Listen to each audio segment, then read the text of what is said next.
আসসালামু আলাইকুম। এটিএন বাংলা সংবাদে সবাইকে স্বাগত জানাচ্ছি। আমি নাজিয়াত শাহরিন।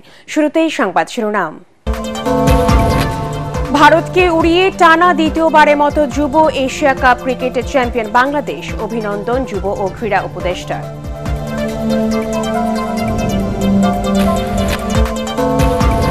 সীমান্তে অনুপ্রবেশ ঠেকাতে কঠোর নজরদারি বিজিবির, বললেন স্বরাষ্ট্র উপদেষ্টা। ভারতীয় আগ্রাসনে মেনে নেবে না বিএনপি, ঢাকাস্থ হাইকমিশন অভিমুখে দলের ৩ সংগঠনের পদযাত্রা। বিএনপির ৩১ দফা সংস্কার প্রস্তাব জনগণের কাছে পৌঁছে দিতে হবে, নেতাকর্মীদের উদ্দেশ্যে তারেক রহমান। ব্যক্তি স্বার্থে ব্যর্থ হতে দেওয়া যাবে না, ১৫ বছরের ত্যাগ তিতিক্ষা। সব ভোটই তত্ত্বাবধায়ক সরকারের অধীনে চান স্থানীয় জনপ্রতিনিধিরা। ৫ আগস্টের পর চাঁদাবাজরা আরেক রূপে ফিরেছে, মন্তব্য উপদেষ্টা আসিফ মাহমুদের। এবং সিরিয়ায় নতুন যুগ শুরুর ঘোষণা বিদ্রোহীদের, দেশ ছেড়ে পালালেন প্রেসিডেন্ট আসাদ। দেশ জুড়ে উল্লাস, অভ্যুত্থানের সহায়তার ঘোষণা প্রধানমন্ত্রীর। শুনছিলেন সংবাদ শিরোনাম, এবারে বিস্তারিত। টানা দ্বিতীয়বার এশিয়া কাপ অনূর্ধ্ব-19 ক্রিকেটে চ্যাম্পিয়ন হয়ে ভারতের শ্রেষ্ঠত্বে হানা দিল বাংলাদেশ। দুবাইয়ে রোমাঞ্চকর ফাইনালে ৮বারের চ্যাম্পিয়ন ভারতকে ৫৯ রানে পরাজিত করে বাংলাদেশের তরুণরা। টস হেরে ব্যাটিংয়ে নেমে মাত্র ১৯৮ রানে থামে বাংলাদেশ।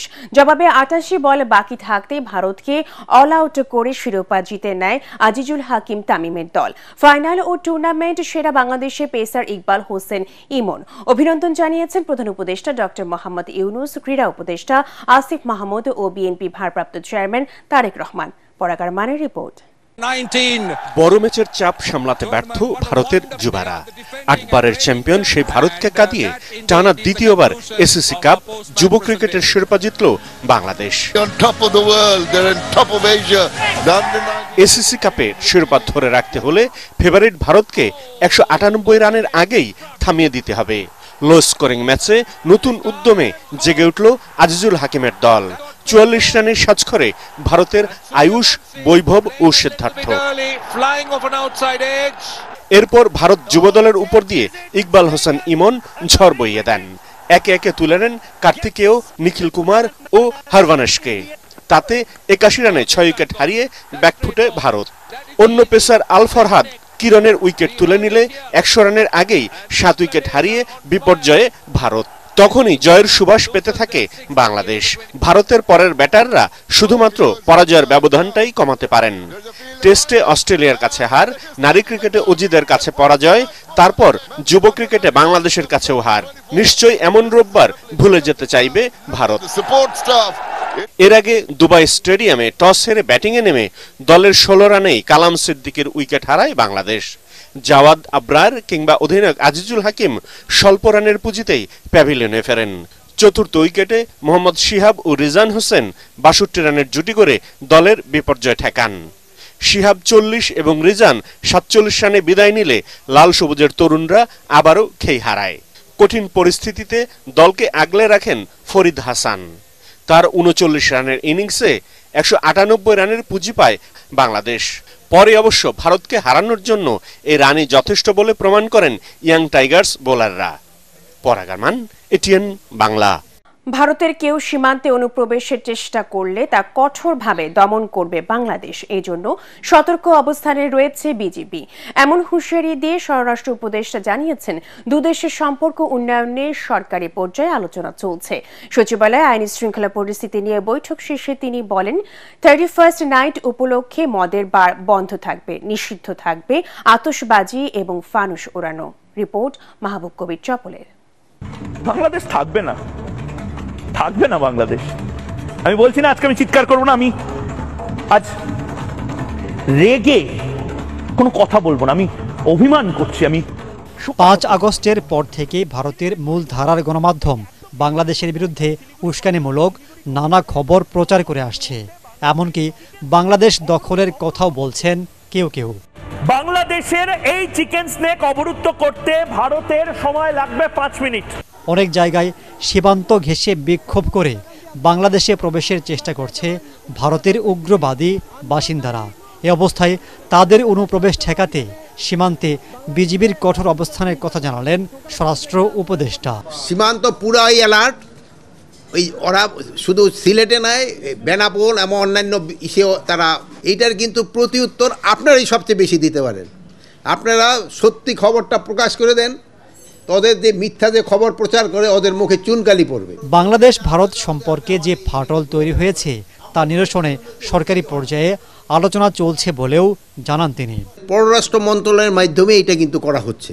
আর প্লাস ধরেন যে ইসে আছে যে আমাদের বর্ডার সিকিউরিটি ফোর্স এবং অদের সিকিউরিটি ফোর্স এইভাবে এরও বলে দেয়। উপদেষ্টা বলেন, বড়দিন ও 31-এ আইনশৃঙ্খলা পরিস্থিতি ঠিক রাখতে প্রস্তুতি নেওয়া হয়েছে। আমাদের ইয়াং জেনারেশনের ভিতরে একটু উচ্ছৃঙ্খলতা দেখা দেয়। এটার ক্ষেত্রে আপনারা যদি তাকেও একটু আগে থেকে বুঝান যে এইটা করাটা ঠিক না, এবং অনেক সময় তারা বিভিন্ন জায়গায় বিভিন্ন ধরনের পানি টানি খায়। পানি টানি তো বুঝছেন আপনি কোন পানি, ওইটা হইলে মানে কনফাইন, যেন এই রাস্তাঘাটে যেন কোনো ধরনের অসুবিধা না হয়। অবৈধ বিদেশি নাগরিকদের বিরুদ্ধে ব্যবস্থা নেবার সিদ্ধান্ত নিয়েছে স্বরাষ্ট্র মন্ত্রণালয়। কোনো বিদেশি অবৈধভাবে বাংলাদেশে থাকতে দেওয়া হবে না।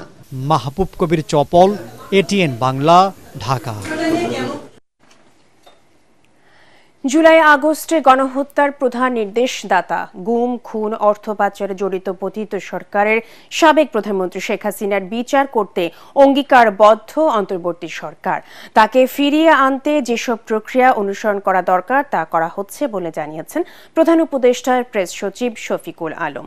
রাজধানীর ফরেন সার্ভিস একাডেমিতে সংবাদ সম্মেলনে তিনি আরও বলেন, ভারতের সঙ্গে বাংলাদেশের সম্পর্ক মর্যাদাপূর্ণ, ন্যায্যতা ও সমতার ভিত্তিতে হবে।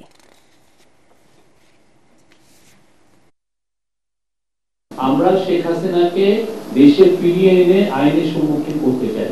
উনি জুলাই আগস্টে যে অনুসরণ করে মানুষের যে হত্যাত্মক মূল নির্দেশদাতা, তিনি কিছু সার্টেন লিগাল প্রসিডিউরটা করে তারপরে আপনি একজনকে এক্সট্রাডিশন যেতে পারেন। তো আমরা সেই প্রসিডিউরটা আমরা কমপ্লিট করছি।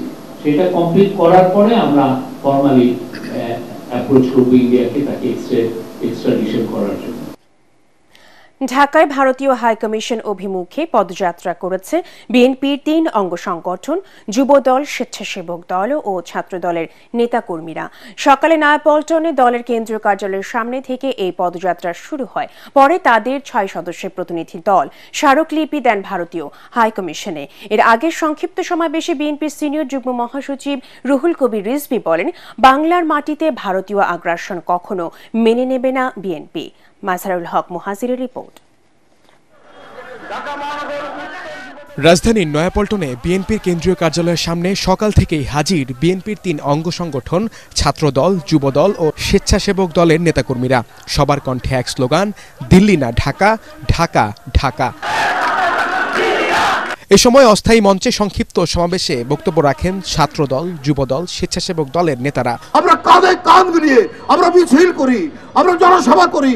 এই দেশ বাংলাদেশ, এই দেশকে আপনি মিথ্যা কলঙ্ক দিয়ে আমাদের এখানকার সম্প্রীতি, সাম্প্রদায়িক সম্প্রীতি এবং হাজার বছরের আমাদের যে ভ্রাতৃত্ববোধ, এই ভ্রাতৃত্ববোধকে ওই শুভেন্দুরা, ওই কি বলে যে ভারতের শাসক গোষ্ঠী, এটাকে ম্লান করতে পারবে না। পরে ভারতীয় হাইকমিশনের দিকে যাত্রা শুরু করে সবাই। নয়াপল্টনে সংক্ষিপ্ত সমাবেশ শেষে রামপুরা রোড হয়ে ভারতীয় দূতাবাস অভিমুখে যাত্রা শুরু করেছে বিএনপির ছাত্রদল, যুবদল এবং স্বেচ্ছাসেবক দলের নেতাকর্মীরা।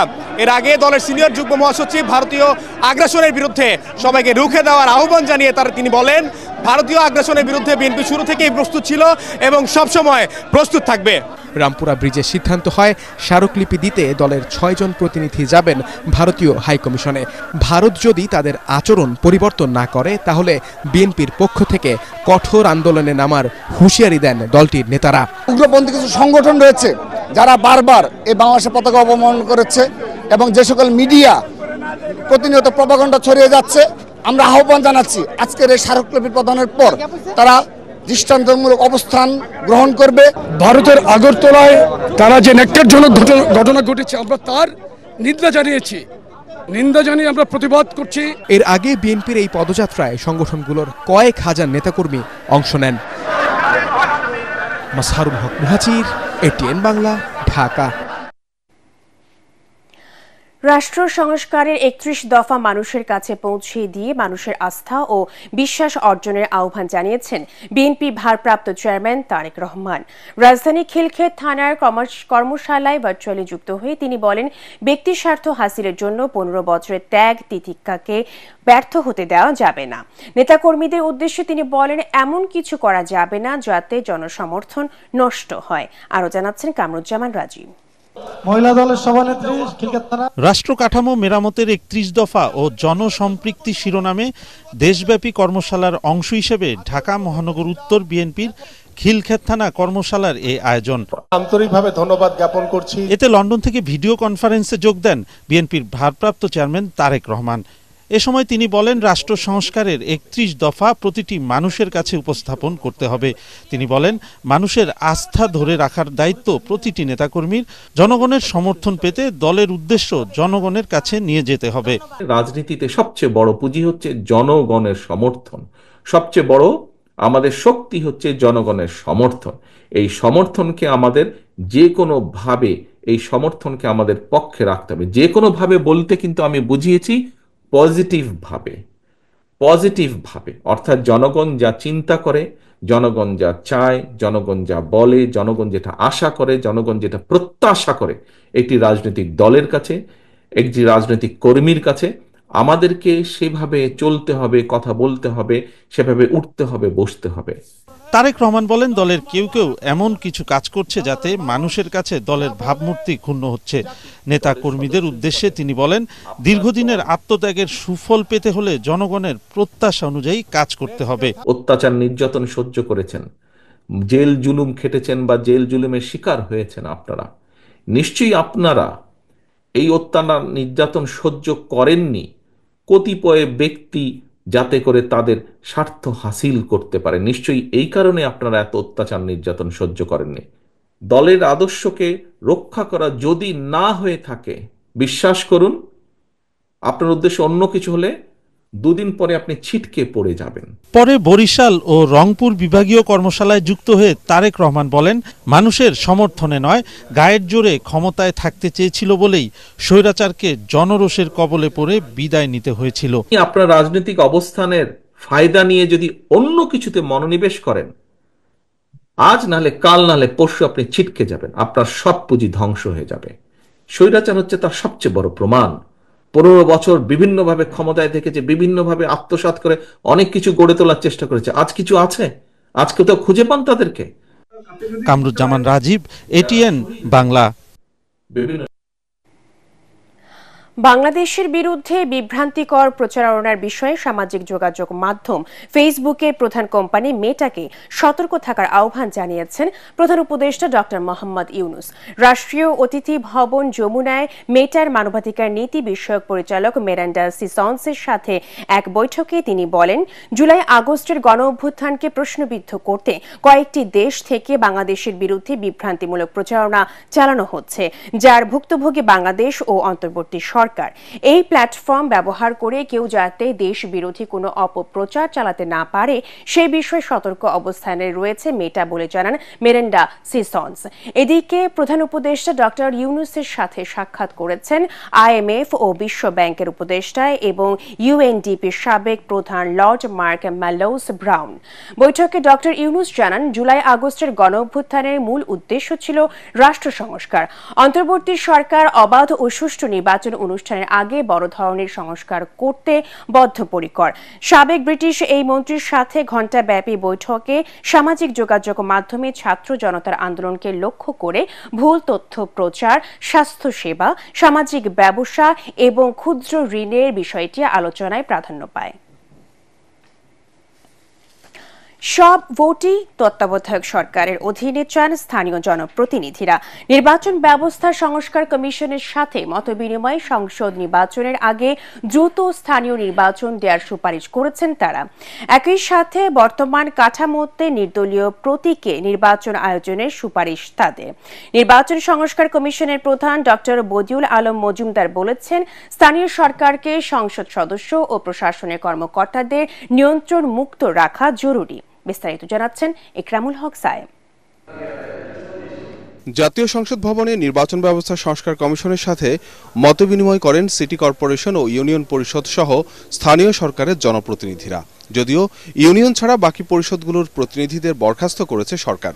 নিজেদের পুনর্বহাল করার পাশাপাশি দ্রুত নির্বাচন দিয়ে স্থানীয় পরিষদগুলোকে কার্যকর করার সুপারিশ ছিল অনেকের। ফেসিবাদ বিরোধী আন্দোলনে যারা আমরা ছিলাম এবং ফেসিবাদ বিরোধী যে কাউন্সিলগুলো এগুলো যেন দ্রুত সময়ের মধ্যে যেন পুনর্বহাল করে দেয়। কারণ হলো যে এখানে কোটি কোটি জনগণ এখানে কিন্তু সেবা বঞ্চিত হচ্ছে। হায়না সরকারের আমলের কোনো নির্বাচন সঠিক হয়নি, সেই নির্বাচন ব্যক্তিরা যেন না থাকতে পারে বা পুনর্বহাল না হতে পারে। ইউনিয়ন পরিষদ চেয়ারম্যান ও মেম্বারগণের সম্মানজনক সম্মানী এবং পদমর্যাদা নির্ধারণ করে দেয়। স্থানীয় হোক আর হোক সব নির্বাচনে যাতে দ্রুত ব্যবস্থা করে, এটাই আমাদের প্রত্যাশা। আমরা সকলে যেন অল্প সময়ের মধ্যে আমরা ভোট প্রয়োগ করতে পারি।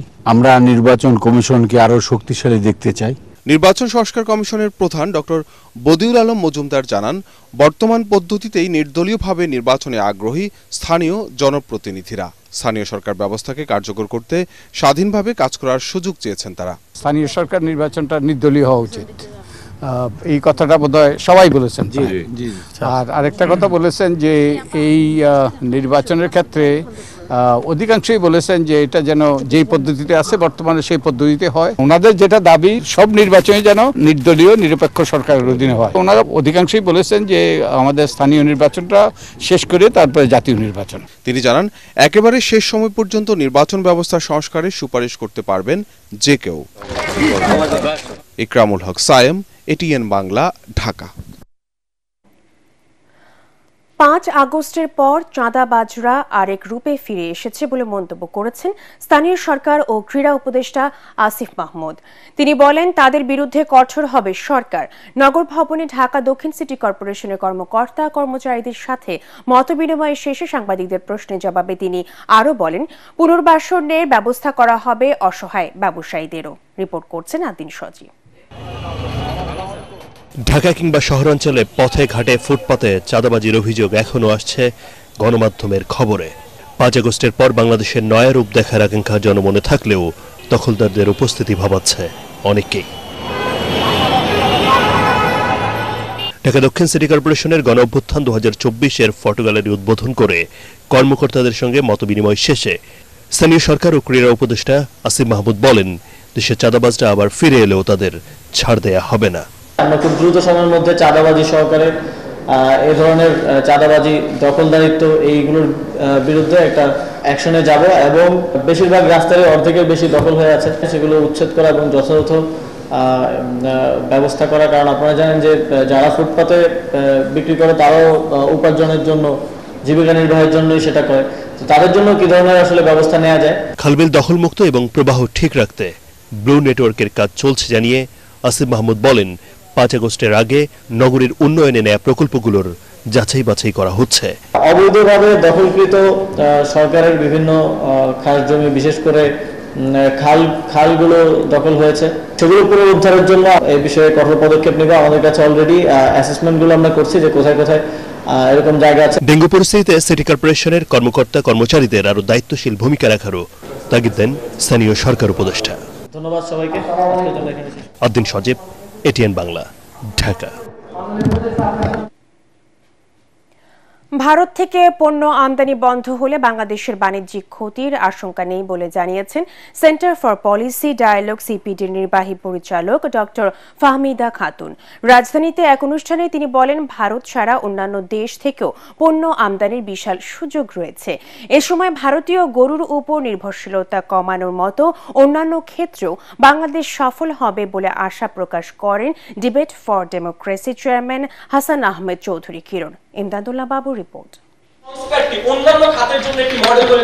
দুর্নীতি প্রতিরোধে আর্থিক খাতে সুশাসনের অভাব নিয়ে আয়োজন করা হয় এই বিতর্ক প্রতিযোগিতা। না দিতে পারার কারণে তার ভর্তি বাতিল হবে।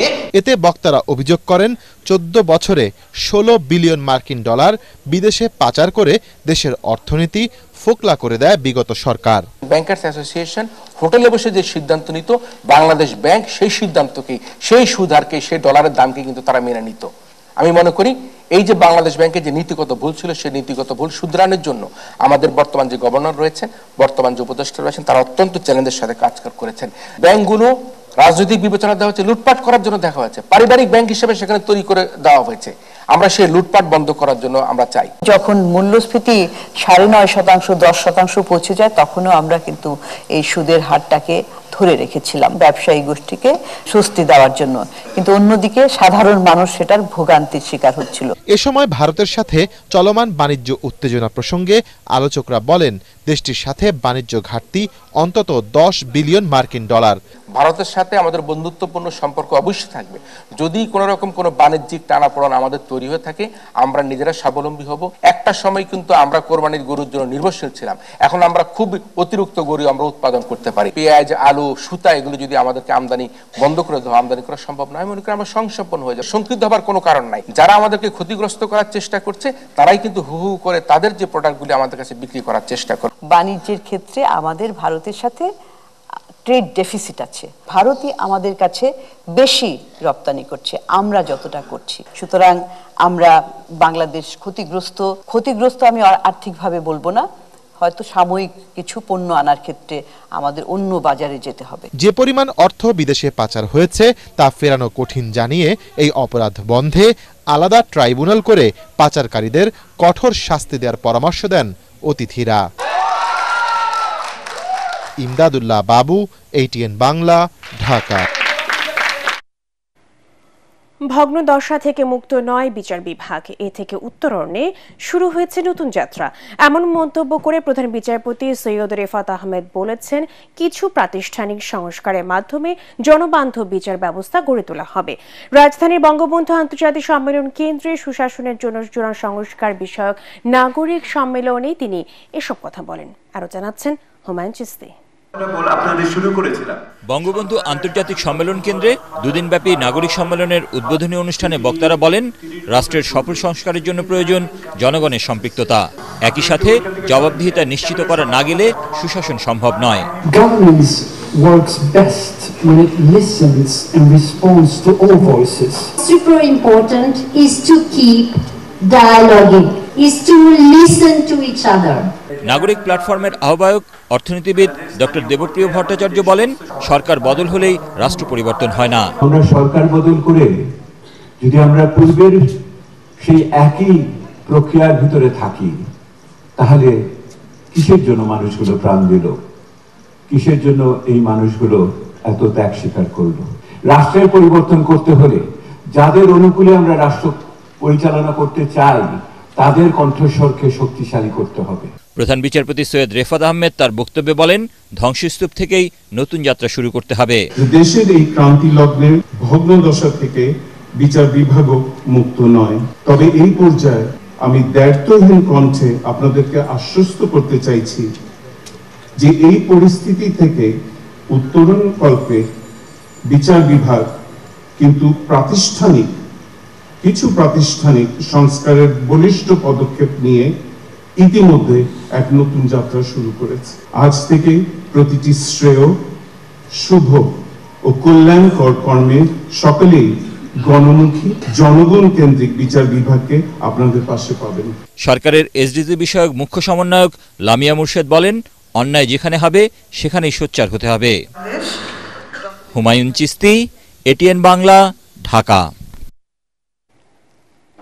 সিরিয়ায় নতুন যুগ শুরুর ঘোষণা দিল বিদ্রোহীরা। গভীর রাতে রাজধানী দামেস্ক দখলের পর এই ঘোষণা দেন বিদ্রোহী গ্রুপ HTS নেতা আবু মোহাম্মদ আল গোলানি। এর আগে বিমানে করে দেশ ছেড়ে পালিয়ে যান প্রেসিডেন্ট বাশার আল আসাদ। তবে আন্তর্জাতিক গণমাধ্যমের দাবি, বাশারের বিমানটি গন্তব্যে পৌঁছানোর আগে রাডার থেকে হারিয়ে গেছে। ফলে বাশারের ভাগ্যে কি ঘটেছে তা নিয়ে শুরু হয়েছে জল্পনা।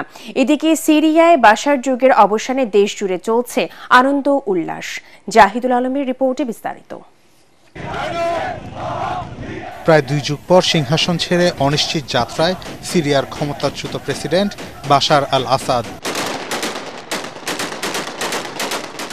এর মধ্য দিয়ে গুড়িয়ে গেল আসাদ পরিবারের গড়ে তোলা 53 বছরের সাম্রাজ্য। রাতে দামেস্কের গুরুত্বপূর্ণ সব স্থাপনা দখলের পর এক বিবৃতিতে বিদ্রোহী HTS নেতা জানান, প্রতিশোধ নয়, তাদের উদ্দেশ্য সমতার রাষ্ট্র গঠন। তাদের এই লক্ষ্য পূরণে একসাথে কাজ করার প্রতিশ্রুতি দেন প্রধানমন্ত্রী মোহাম্মদ গাজী আল জালালি।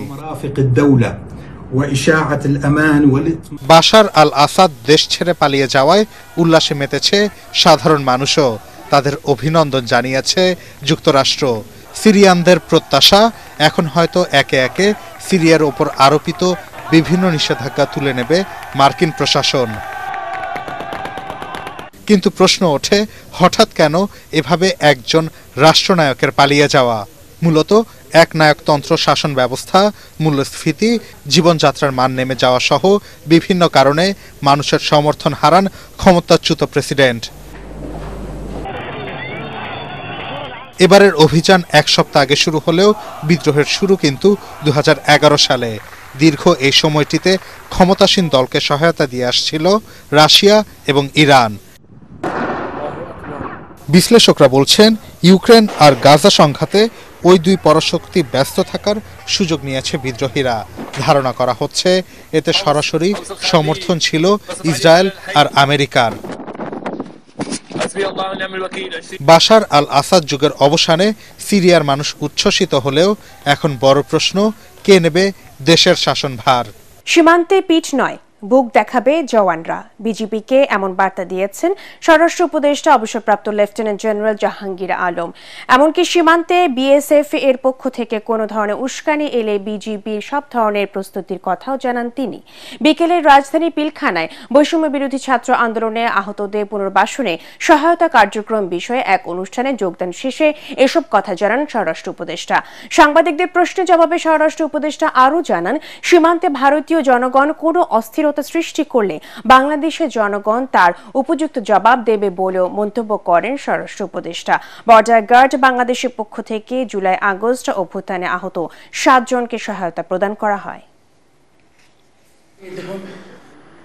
ইন্ডিয়ান এবং ওয়েস্টার্ন মিডিয়াতে যেই ধরনের প্রপাগান্ডা এখন বর্তমানে স্প্রেড করা হচ্ছে, সেগুলোর বিরুদ্ধে আমাদের কালেকটিভ কাউন্টার প্রপাগান্ডা সেল আমাদেরকে চালাতে হবে এবং আমরা আমাদের ফেসিবাদ আর কোনো রূপে আমরা ফিরতে দিব না। ভারত বাংলাদেশের পতিত স্বৈরাচার শেখ হাসিনাকে আশ্রয় দিয়ে বড় ভুল করেছে বলে মন্তব্য করেছেন বিএনপির কেন্দ্রীয় নেতা রুহুল কুদ্দুস তালুকদার দুলু। বিকেলে নাটোরের বড়াইগ্রাম উপজেলার জোনাইল মহিলা কলেজ মাঠ প্রাঙ্গণে স্থানীয় বিএনপি আয়োজিত জনসভায় এসব কথা বলেন তিনি। দুলু বলেন, গত 16 বছরের শাসনে শেখ হাসিনা বাংলাদেশকে ভারতের অঙ্গরাজ্যে পরিণত করেছে। দেশটির সংবাদ মাধ্যমে বাংলাদেশ নিয়ে তথ্য সন্ত্রাস বন্ধ করার আহ্বান জানান তিনি। এ সময় দুলু আরও বলেন, ভারতের উচিত ব্যক্তি শেখ হাসিনার শোক ভুলে বাংলাদেশের সাথে সুসম্পর্ক বজায় রাখা। এখন ভারতের মিডিয়ারা এখন লেগে পড়েছে কি করে বাংলাদেশের মধ্যে একটা অরাজকতা সৃষ্টি করা যায়। প্রিয় ভাইরা আমার, পচা মাল, যে মাল একবার পচে যায় সেগুলোকে আর খাওয়া যায়? বলে না। শেখ হাসিনার এই 15.5 বছরে এমন আকাম কুকাম করেছে, এখন পার্শ্ববর্তী রাষ্ট্র মোদী এখন আর হজম করতে পারছে না। আল রাফা ইসলামী ব্যাংক অর্থ সংবাদ।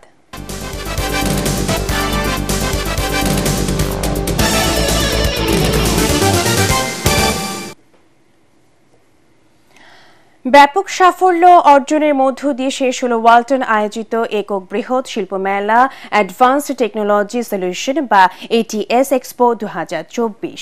মেলায় বিভিন্ন প্রতিষ্ঠানের কাছ থেকে প্রায় 350 কোটি টাকার ক্রয়াদেশ পেয়েছে ওয়ালটন।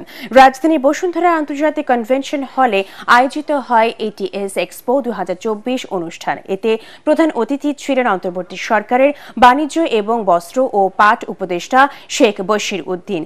বিশেষ অতিথি অতিথি ছিলেন বাণিজ্য সচিব সেলিম উদ্দিন, বিএসটিআই এর মহাপরিচালক S M. Ferdous Alam, patent design ও ট্রেডমার্ক অধিদপ্তরের মহাপরিচালক মুনিম হাসান। সমাপনী অনুষ্ঠানে Walton hi tech industries PLC chairman S M. Shamsul Alam, vice chairman S M. Ashraful Alam, managing director S M. Mahbubul Alam, পরিচালক এস.এম. নুরুল আলম রেজভি, ওয়ালটনের ব্র্যান্ড অ্যাম্বাসেডর সিয়াম আহমেদ ও বিদ্যা সিনহা মিম সহ দর্শনার্থীরা উপস্থিত ছিলেন। এবারের সন্ধানে লাইফ ইন্স্যুরেন্স আন্তর্জাতিক সংবাদ।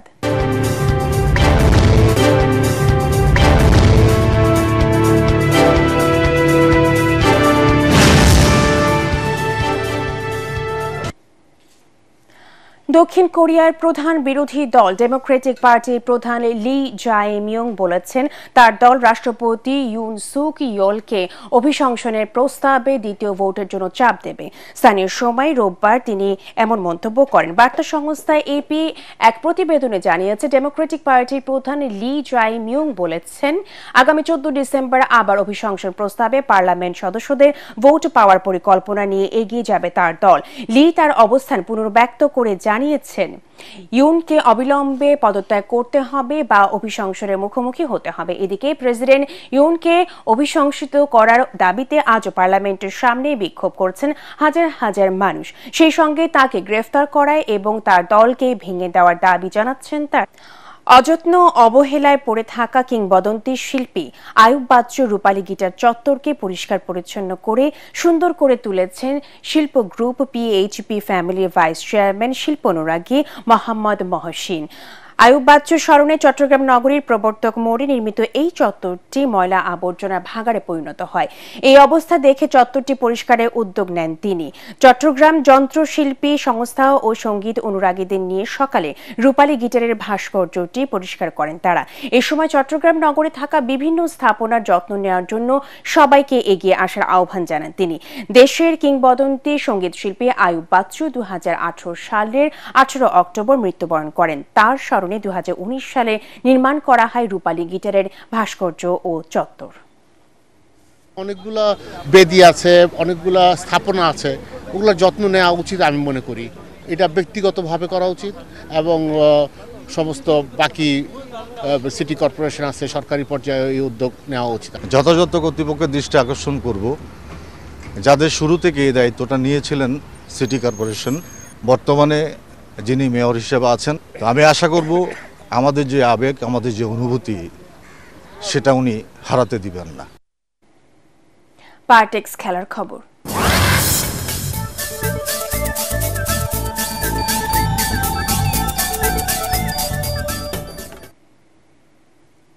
ইস্পাহানি প্রথম আলো আন্তঃবিশ্ববিদ্যালয় ফুটবল টুর্নামেন্টের ফাইনালে উঠেছে এআইইউবি এবং ড্যাফোডিল ইন্টারন্যাশনাল ইউনিভার্সিটি। সাভারের প্রথম সেমিতে রাজশাহী বিশ্ববিদ্যালয়কে 1-0 গোলে হারায় এআইইউবি। দ্বিতীয় সেমিতে ফার ইস্ট ইন্টারন্যাশনাল ইউনিভার্সিটিকে 3-0 ব্যবধানে ধরাশায়ী করেছে স্বাগতিক ড্যাফোডিল ইউনিভার্সিটি। সোমবার ফাইনালে মুখোমুখি হবে দু দল। সাভার প্রতিনিধি শেখ বাশারকের সাথে রিপোর্ট করছেন এস.এম. আশরাফ। এক গোলে হেরেছে, খেলা কিন্তু শুরু হয়ে গেছে। প্রিমিয়ার ফুটবলে খেলা একাধিক খেলোয়াড় আমেরিকান ইন্টারন্যাশনাল ইউনিভার্সিটির একাদশে। ফেভারিটের তকমা থাকা দলটি মাঠের ফুটবলও দেখালো আধিপত্য। 17 মিনিটে আক্রমণ ঠেকাতে গিয়ে নিজেদের ডি বক্সে ফাউল করে বসেন রাজশাহী ডিফেন্ডার। তা থেকে গোল মোহামেডানের খেলা মইনুলের রাজশাহী বিশ্ববিদ্যালয়ের বিপক্ষে। এরপর একাধিক সুযোগ পেলেও তা কাজে লাগাতে পারেনি এআইইউবি। তবু এক গোলের জয় নিয়ে স্বস্তি। আয়োজকরা বলছেন এই টুর্নামেন্ট ফুটবলার তৈরির পাইপলাইন হিসেবে কাজ করবে। আমরা চেয়েছিলাম যে বাংলাদেশের ফুটবল আবার আগের জায়গায় ফিরে যাক। আবাহনী মোহামেডান যখন 80s 90s খেলতো তখন যেভাবে স্টেডিয়াম ভরপুর দর্শক ছিল, ঠিক সেই অ্যাটমসফিয়ারটা আমরা পাচ্ছি। ডেফিনেটলি আমরা থাকবো। আর মূল উদ্দেশ্য হচ্ছে যে বাংলাদেশের মৃত ফুটবলটাকে আবার একটু জাগিয়ে তোলা। তো ইস্পাহানি এরকম ম্যাচ আরো আয়োজন করবে ইউনিভার্সিটি লেভেলে, অবশ্যই আমরাও আশা করছি। দ্বিতীয় সেমিতে ফার ইস্টের বিপক্ষে 10 মিনিটেই গোল আদায় করে নেয় ড্যাফোডিলের রাজীব। 32 মিনিটে মাহবুবুর রহমান জুয়েলের গোলে ব্যবধান 2-0 করে ফাইনালের পথে এগিয়ে যায় দলটি। এরপর ম্যাচের অন্তিম মুহূর্তে আরও এক গোলে ড্যাফোডিলের জয় নিশ্চিত করেন জুয়েল। শেষ গোলের পর মাঠে আর খেলোয়াড় খুঁজে পাওয়া যায়নি। উৎসব করতে দখল করে নেন ডেফোডিলের শিক্ষার্থীরা। S M Ashraf, ATN Bangla. দলের পক্ষে শেষ করার আগে সংবাদ শিরোনামগুলো জানিয়ে দিব আরো একবার। ভারতকে উড়িয়ে টানা দ্বিতীয়বারের মতো যুব এশিয়া কাপ ক্রিকেটে চ্যাম্পিয়ন বাংলাদেশ, অভিনন্দন যুব ও ক্রীড়া উপদেষ্টা।